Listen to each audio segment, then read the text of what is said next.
My name is Bryn Gallagher. I'm 36 years old. Up until 10 minutes ago, I was quietly eating dinner. Now I'm listening to my mother tell the ladies' auxiliary I was fired for recklessness that killed my own crew. The fire chief she lied to had pulled me from the flames himself. He's sitting 2 tables away right now, drinking coffee from a styrofoam cup, reading something on a clipboard. He hasn't looked up yet. He doesn't know my mother is talking. He doesn't know I'm here. My mother's name is Lorraine. She's wearing a cream blazer with a gold brooch shaped like a magnolia. She's leaned in close to Mrs. Pelletier, who runs the auxiliary, and her voice has gone into that hushed register she uses for funerals and gossip, which in her mind are the same thing. Her left hand is resting on Mrs. Pelletier's forearm. Her right hand is tapping the side of her clutch purse where she keeps the newspaper clipping. The bottom half of page 4, folded twice. She's been carrying it for 63 days. She tapped the folded newspaper clipping in her purse. It was the bottom half of page 4. If she had read page 3, she would have known why the Forest Service Regional Director was sitting in the front row. She also would have known why the man 2 tables away was wearing a county fire chief's dress uniform, with a captain's bar's memorial pin above the breast pocket. But Lorraine doesn't read page 3.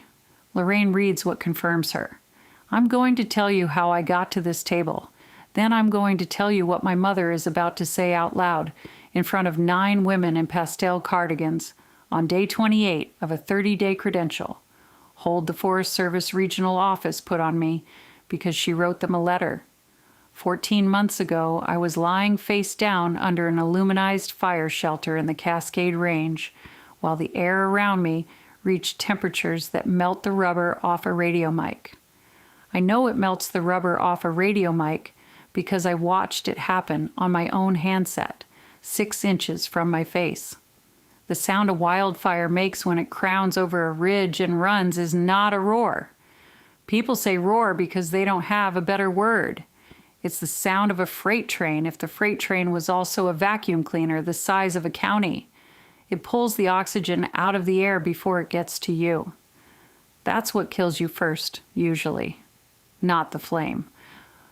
What I remember most is the taste. Metallic, like ash had dissolved into the back of my throat and fused with something the adrenaline was making. And the Nomex. Mine had been washed so many times it had gone stiff and board-like, and every movement inside it felt like folding cardboard, and when the heat hit, it did not soften. It just held. I was the fire behavior analyst on a Type 2 incident. My job was to read the weather, read the fuel moisture, read the topography, and tell the crew boss what the fire was about to do. The crew boss was Captain Elias Reed. He was 51 years old. He had a wife named Donna and a daughter at Oregon State studying forestry because of him. He was the best ground read I ever worked with. He could smell a wind shift before the instruments caught it. I caught the wind shift before he smelled it. I had 6 seconds. I called the shelter deployment. 8 of us got into shelters. 7 of us walked out. Elias's reserve oxygen canister was on my hip when the burnover hit, because mine had failed at the regulator that morning, and he had handed me his, at worst 600, saying he'd grab another from the cache. He never grabbed another. When my shelter started to fail at the seam on the left side, he pushed his canister across the gap between our shelters and held the edge of mine down with his hand. For the 11 seconds it took the front to pass over us. His shelter failed on the right side. Mine held because he held it. I'm telling you that because my mother is about to say I got him killed. I want you to know what actually happened before she says it. I want you to hear it from me first. Chief Thomas Vance led the investigation. He's the man 2 tables away with the styrofoam cup. He was the incident commander who came up the fire break with a Pulaski and a wet line crew when the burnover cleared. He's the one who lifted me out of what was left of my shelter. He carried me across the black to the medic. The skin on the left side of my neck was already blistering by the time he got me to the ridge. He watched it form. He watched it shape itself into the pattern I'm wearing tonight under the collar of this blazer, which sits half an inch too high on the left side because the scar tissue won't let the fabric lie flat. I drove 4 hours to get to this banquet hall. I sat in my truck in the parking lot for 5 minutes before I came in. I keep a small tube of unscented lotion in the glove compartment because the skin on my left hand cracks in dry air and bleeds if I don't keep it conditioned, and I knew I was going to be shaking hands tonight. I rubbed it into the webbing between my thumb and forefinger, into the ridges where the scar tissue won't grow hair, into the knuckles that don't bend the way they used to. I checked the inner pocket of my field jacket, which I left folded on the passenger seat. The 6-inch piece of foil was where it always is. I pressed my fingertip against the singed edge until I felt the crinkle. Then I came inside. I'm wearing the blazer because my dress uniform is at the cleaners and because I didn't want to be in uniform tonight. I wanted to be a person tonight. I wanted to receive a citation and eat lukewarm chicken and drive home. If you've ever sat down at a family table thinking you were finally going to be allowed to be a person and watched a relative reach into her purse for the version of you she'd already decided to publish, you already know the feeling that crawled up the back of my neck when I sat down. Stay with me. This is the part I haven't said out loud to anyone.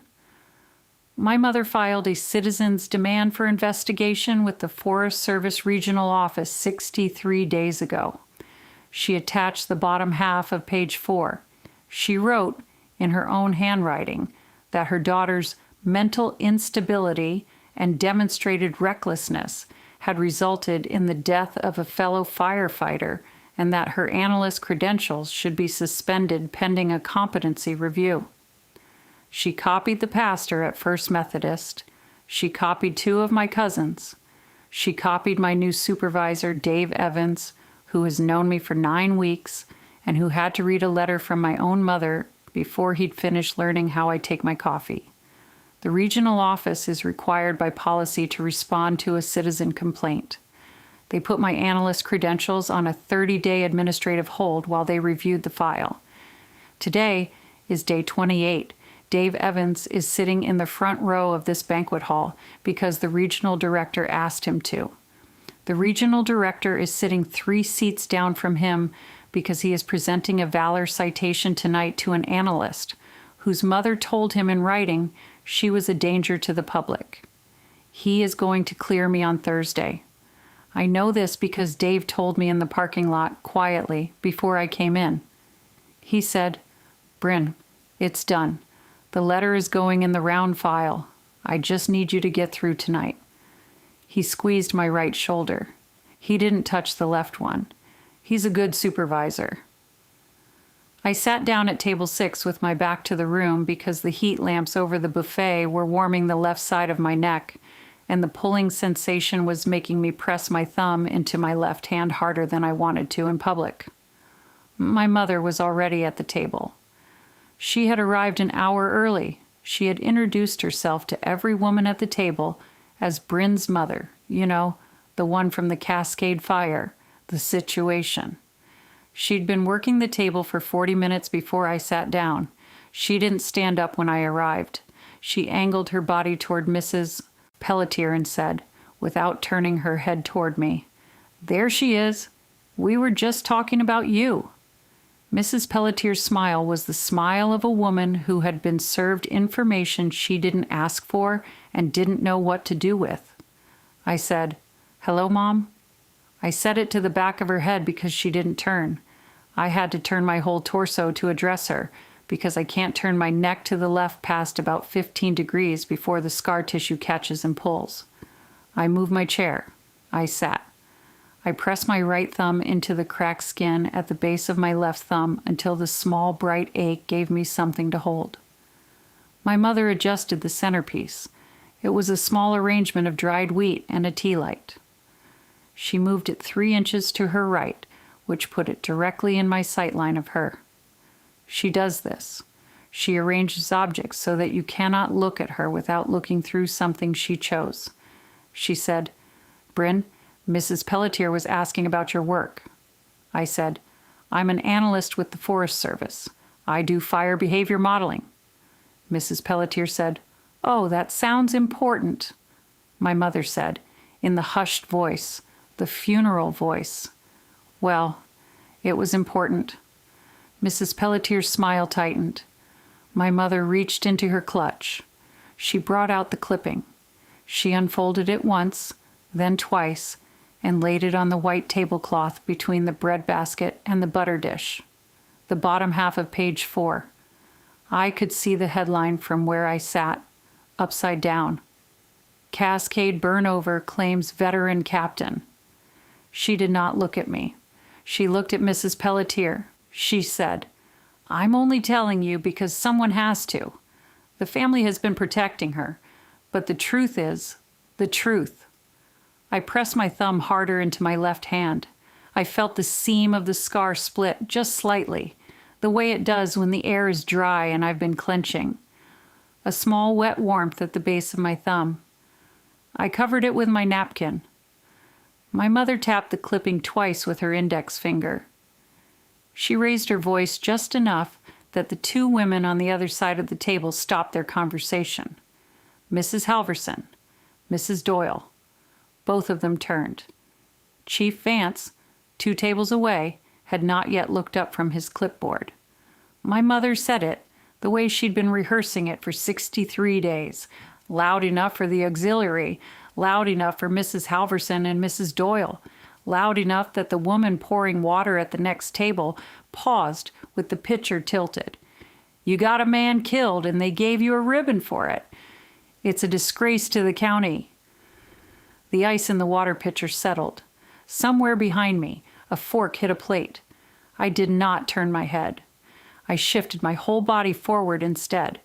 The scar on the left side of my neck would not let me pivot on the axis a normal person would, so I turned at the waist. I planted my right palm flat on the tablecloth and rotated, slow, until I was facing her directly. My thumb stayed pressed into the cracked skin of my left hand. The small ache there was the only thing in the room that belonged to me. "The investigation is closed, Lorraine." I said her name the way you say a road sign. Not Mom, not Mother, Lorraine. Mrs. Halverson noticed. Her eyes flicked between us. She had known my mother for 30 years and had never, in those 30 years, heard me call her anything but Mom at this table. My mother's mouth tightened. She had expected defense. She had prepared for defense. The funeral voice was built for it, and the clipping on the tablecloth was the closer. When I gave her a 5-word sentence instead, she had to reach for the next thing faster than she'd planned to. She tapped the clipping again. 3 taps this time. "Closed," she said. "Closed. They closed it because of the union. Mrs. Pelletier, her father was union. They protect each other. I have a letter. I have a letter from the regional office. They have opened a competency review. They are going to take her credentials. That is what close looks like in the federal government." She had not read page 3. She had carried that clipping in her purse for 63 days. To Pastor Miller's office, to Dave Evans's voicemail, to Cousin Mark's kitchen. She had photocopied it and stapled it to her citizens' demand for investigation, and mailed it certified to the Forest Service regional office in a manila envelope, with her real estate logo still embossed on the return flap. She had built an entire architecture of grievance on the bottom half of page 4. Page 3 had a photograph of Chief Thomas Vance carrying a woman across a black fire break. The woman's neck was wrapped in a wet bandage. The caption named her. The caption named him. The caption named the 6 seconds. My mother did not own page 3. If you think you know where this is going, keep watching. You don't. Mrs. Doyle reached for her water glass and did not drink from it. She just held it.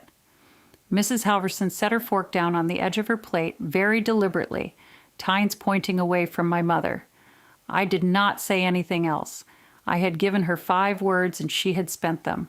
The next move was hers, and she could feel that the table had cooled around her, and she did what she always does when a room cools. She raised the volume. She deployed shelters, and her boss didn't make it, my mother said. Louder now, pitched to the auxiliary table behind us. She was the senior person in that pocket. She made the call. Captain Reed had a wife, 2 daughters, and my daughter is sitting here in a blazer accepting a ribbon. The air conditioning kicked on overhead. I felt it on the scar tissue first, the way I always do, because that skin doesn't insulate the way the rest of me does. A thin cold pulled across the left side of my neck like a wire. The banquet hall had gone quiet in a specific way, not silent, quieter. The clinking of silverware in the back half of the room continued, oblivious, but the 3 tables nearest us had stopped eating. 200 people, and a pocket of about 20 had become aware that something was happening in the corner near the cash bar. I looked down at the tablecloth.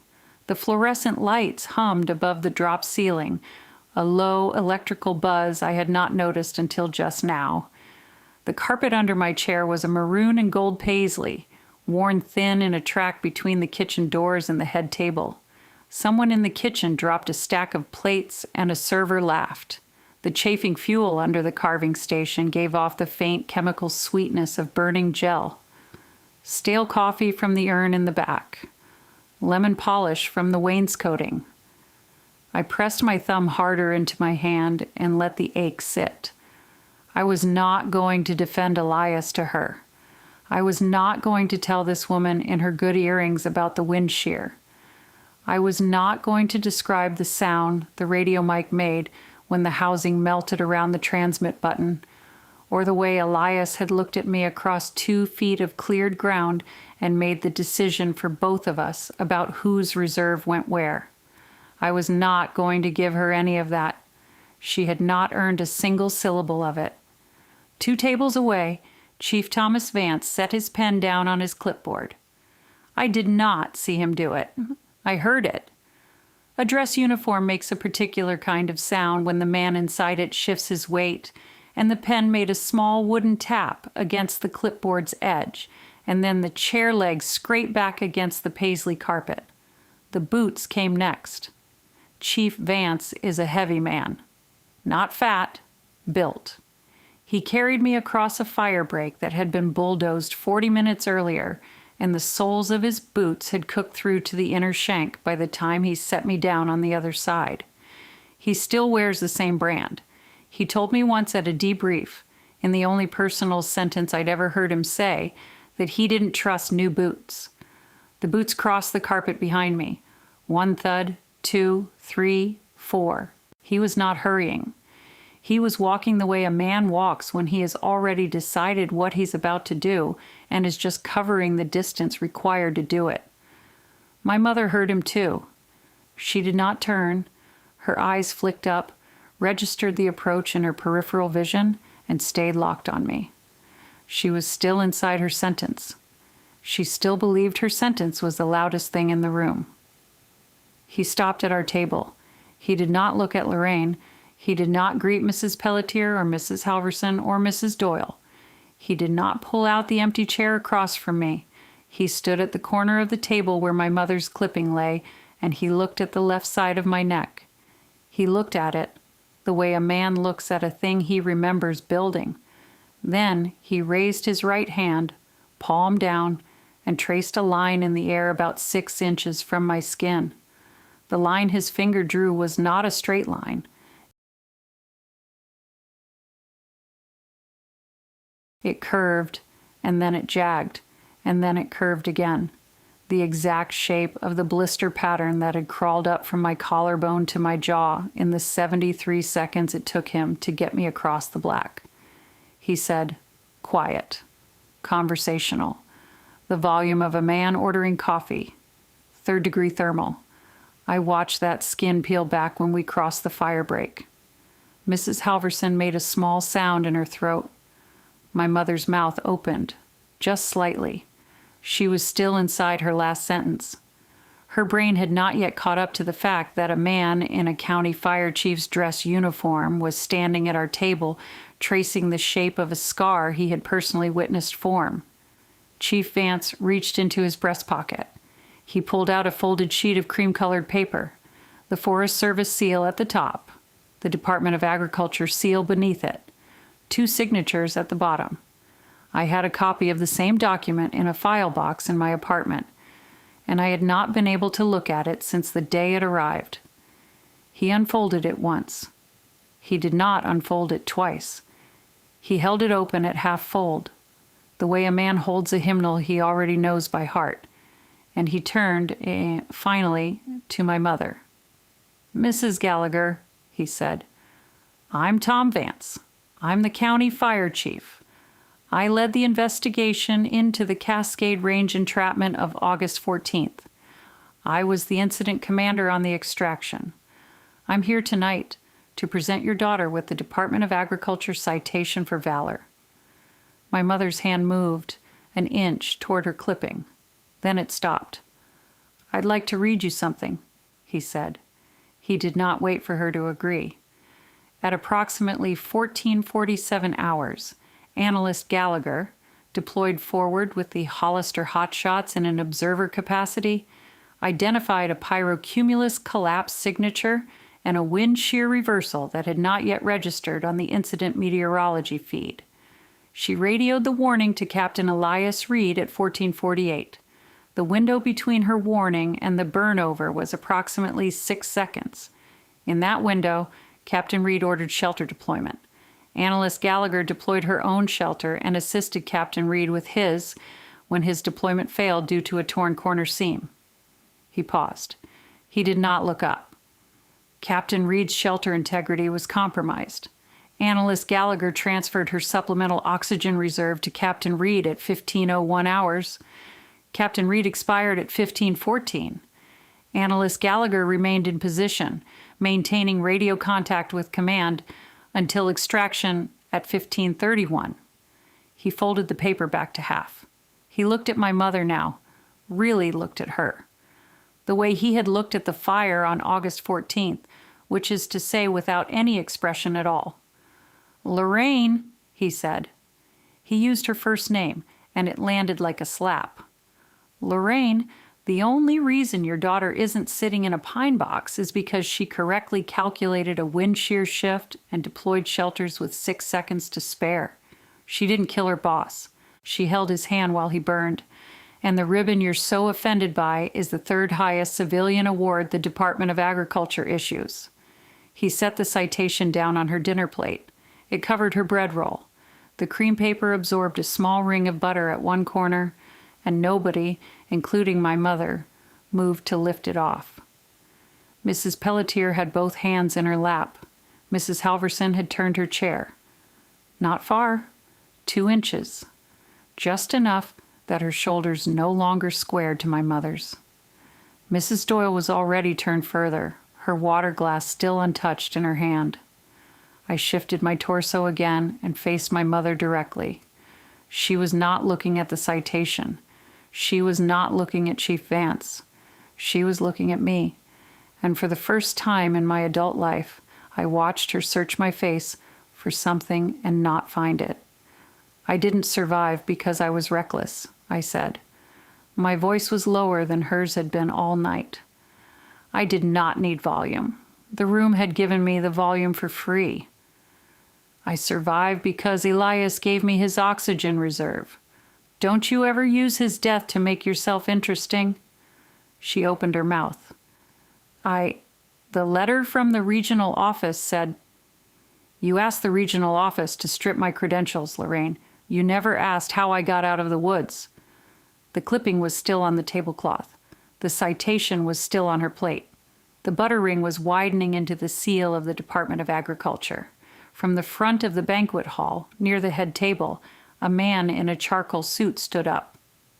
Dave Evans, my supervisor at the regional office, the one she had been calling for 11 weeks. He caught Chief Vance's eye across the room and gave him a single nod. Slow, deliberate, the kind of nod that says a document in a manila envelope with a real estate logo on it had just become garbage. Chief Vance returned the nod. Then he turned back to me. "Analyst Gallagher," he said, "when you're ready, we'd like to present your citation." I nodded. I did not trust the muscles around my mouth yet, so I did not speak. He walked back to his table the way he had come, the same heavy thud of dress boots on thin carpet, and the room let him pass without filling the silence behind him. I watched him go because looking at him was easier than looking at the woman across from me. My mother sat very still. The citation was still on her plate. The butter had finished its slow bleed into the cream paper and stopped at the federal seal. Mrs. Doyle stood up first. She did not announce it. She simply lifted her clutch from the back of her chair, said something quiet to Mrs. Halverson, and walked toward the dessert table the long way, around the far side of the room, the way you walk around a parked car you don't want to scratch. Mrs. Halverson followed 2 minutes later, then Mrs. Pelletier. None of them looked at my mother when they stood. None of them touched her forearm to interrupt her. None of them leaned in for the hushed, tragic whisper she had spent the last hour rehearsing. The chair next to her stayed empty. The chairs across from her stayed empty. The whole side of the table where she had built her small, careful court for 15 years emptied out in under 4 minutes, and nobody made a scene about it. That was the part she would not survive. Lorraine could have survived shouting. She had built a life on shouting. She had not built any defense against women quietly choosing dessert. I pushed my chair back. "Excuse me," I said, to no one in particular, because there was no one left at the table to excuse myself to. I walked toward the head table. My neck pulled with every step, and I welcomed it. Chief Vance was already at the podium. Dave Evans was already seated beside him with a leather portfolio open on his lap, and when I caught his eye, he tapped 2 fingers on the portfolio cover. Day 28, 2 days early. The hold was off. Vance read the citation aloud. I will not repeat what he said. Some of it was about the wind shear. Some of it was about the 6 seconds. Some of it was about Elias. And the part about Elias I have not been able to say out loud myself. Not once. In the 14 months since I came out of those woods, so I let a man in a dress uniform say it for me, and I stood there and I did not cry, because crying would have meant the scar tissue on my neck would tighten further, and I needed to hold my head up for the photograph. The photograph was taken. I shook Chief Vance's hand with my right hand. He held it a second longer than the photographer needed. "You did the math right, Gallagher," he said, quiet, so only I could hear. "I know," I said. It was the first time I had said it out loud. I walked back through the room the long way, the same way Mrs. Doyle had, around the far side, past the dessert table, past the table where the auxiliary women were now seated in a cluster of 4 with a 5th chair pulled up for the pastor's wife. None of them looked toward the table I had left. My mother was still sitting there. I saw her in my peripheral vision because turning my head that far would have hurt, and I was done hurting for her tonight. Dave Evans caught me near the side door. "The petition's been dismissed," he said. "Formally. The letter goes out Monday. I wanted you to hear it from me before you read it. Thank you. There's also a note in your file now, from Chief Vance. He attached it this afternoon before the dinner. What does it say? It says the analyst made the only correct call available to her under the conditions, and any future review of her judgment should begin and end with that sentence." I nodded. I did not trust my voice for a longer answer. "Go home, Bryn," he said. "Take Monday. Take Tuesday. I'll see you Wednesday." I went outside. The banquet hall doors opened onto a concrete walkway and a parking lot, and beyond the parking lot, the dark shoulder of the foothills, and beyond that, the tree line. The cold hit me at the throat first, the way cold always finds the scar first, and for 1 second the damaged skin screamed and then it didn't. The dry mountain air at 41 degrees does something for burned tissue that no lotion in any pharmacy has ever done. It does not heal it. It just stops the burning. I stood on the concrete walkway and breathed. My phone buzzed in my blazer pocket. I pulled it out with my right hand because my left hand had already found the foil.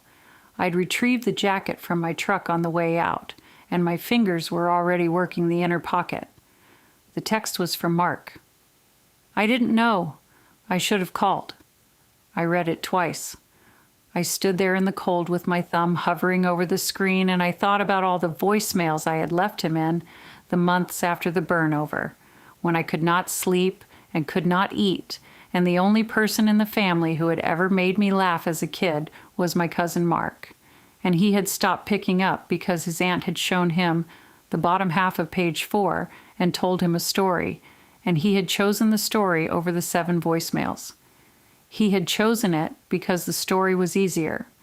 He had chosen it because believing me would have required a phone call, and a phone call would have required him to ask how I got out of the woods. I did not reply. I did not delete it either.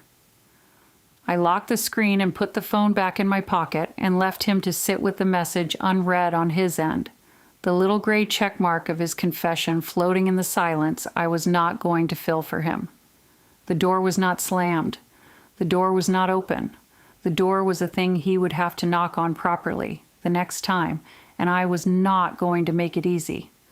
I took my left hand out of the jacket pocket with the foil between my fingers, 6 inches, singed at one edge. The crinkle, when I pressed it, was the same crinkle it had made at 3 p.m. in the Cascade Range, when Elias had pressed it into my palm and said, "Deploy yours first. I'm right behind you." And he had not been right behind me because he had given me his oxygen reserve and stayed long enough to make sure my shelter sealed before he opened his own. And by then, the column had collapsed, and the temperature inside the deployment zone had crossed 2,000 degrees, and there had not been time for him to do the math the way I had done it. He had given me the 6 seconds. I held the foil in the cold air. I did not look at it. I did not need to look at it. I had memorized every burn on it the first week in the hospital, when they would not let me have anything sharp, and a nurse had brought me the foil because Chief Vance had asked her to. I closed my hand around it. The tree line was black against a sky that had not quite finished going dark. There was no wind. There was no smoke. There was no radio crackle, and no roar of a freight train, and no smell of vaporizing pine pitch. Just clean cold air and the faint chafing fuel smell from the banquet hall vent 40 feet behind me, and the scars on my neck slowly stopped burning. A car door closed somewhere in the parking lot, then another, the auxiliary women leaving early. I did not turn to look. Turning would have hurt, and I had already turned enough tonight. I thought about my mother for one more second. I thought about her sitting at the empty table with the citation on her plate and the butter ring on the federal seal and the bottom half of page 4 still folded in her purse. And I thought about whether she would take the clipping out at home and read it again, and finally turn it over to page 3, where Chief Vance was quoted by name, where Elias was named, where the wind shear calculation was named, where my name was printed in a sentence she had spent 11 weeks refusing to read. She would not turn it over. She had never been a woman who turned things over. She had been a woman who held the bottom half of page 4, because the bottom half of page 4 was the half that let her be the one telling the story. That was her loss. I was done carrying it for her. I put the foil back in the inner pocket of the field jacket. I zipped the pocket closed. I pressed my right thumb once into the damaged skin of my left hand, lightly, the way you check that a seal has held and the skin held. It did not crack. The lotion had done its work. The cold had done its work. The room had done its work. Day 28 was over. I would go home tonight and I would sleep. And Monday I would not go to the office because Dave had told me not to. And Wednesday, I would sit at my desk in the regional office and open a fire behavior model on my screen and run the numbers on a prescribed burn in the Eastern Cascades. And the numbers would be correct because I would make them correct, the way Elias had taught me to make them correct, the way I had made them correct, on the afternoon that took half of him and left all of me. Some fires burn until there's nothing left. Others burn just hot enough to clear out the dead wood so you can finally breathe. I stood on the concrete walkway a little longer. I did not check my phone. I did not go back inside. I watched the tree line until the last of the light went out of the sky, and then I watched it a little longer, because the dark shape of a forest at night is a shape I know better than the shape of my own family. And tonight, for the first time in 14 months, that did not feel like a loss. If you've ever had someone in your life build a version of you out of the half of the story they wanted to read, and tell that version to everyone who would listen, I'd like to know how you held the line. Tell me in the comments. Tell me what you did, or what you wish you'd done, or what you're still waiting to do. I read them. I read all of them, even the ones that come in at 2 a.m, because some of you are writing them at 2 a.m. for a reason. If you haven't subscribed yet, go ahead and do that now, and turn the bell on while you're there. I've got more stories to tell you, and I'd rather you didn't miss the next one. Stay warm out there.